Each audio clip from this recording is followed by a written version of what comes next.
Bonjour à tous et bienvenue dans la revue de presse Afrique du jour. L'Afrique refuse d'être le cobaye sur les essais cliniques contre le coronavirus. La vague d'indignation des Africains qui a suivi les propos de deux experts français sur l'expérimentation d'un vaccin a des échos dans Mutation au Cameroun. Le quotidien parle des essais indésirables sur le coronavirus.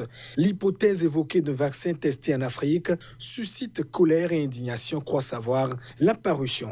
Toujours au Cameroun, dans la prison de Mbanga, les détenus sont inquiets. Le Messager relate que 11 geôliers suspectés contaminés au coronavirus ont été sommés de respecter les 14 jours de confinement dans leurs domiciles respectifs.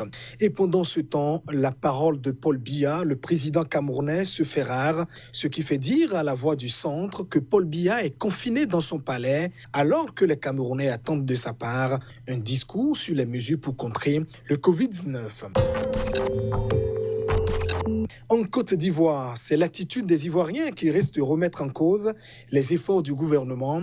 L'incident de Yopougon, le démantèlement d'un centre en construction dans le cadre de la riposte, est dénoncé à la une du quotidien Le Sursaut. Le coup de gueule du président du conseil d'administration de la formation sanitaire UBN, l'indiscipline et la négligence des Ivoiriens risquent de coûter cher dans la lutte contre le coronavirus. Et la concentration sur cette épidémie nécessite une pause politique. C'est en tout cas le vœu d'Henri Bédier et de Laurent Gbagbo.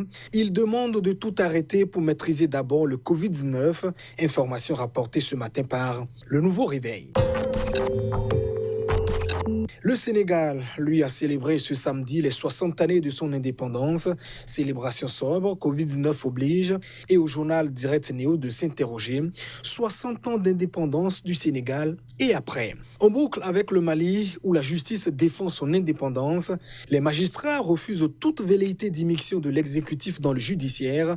L'inculpation de Mamadou Camara, ancien ministre dans l'affaire d'achat de l'avion présidentiel, n'aurait pas plu au sommet de l'État.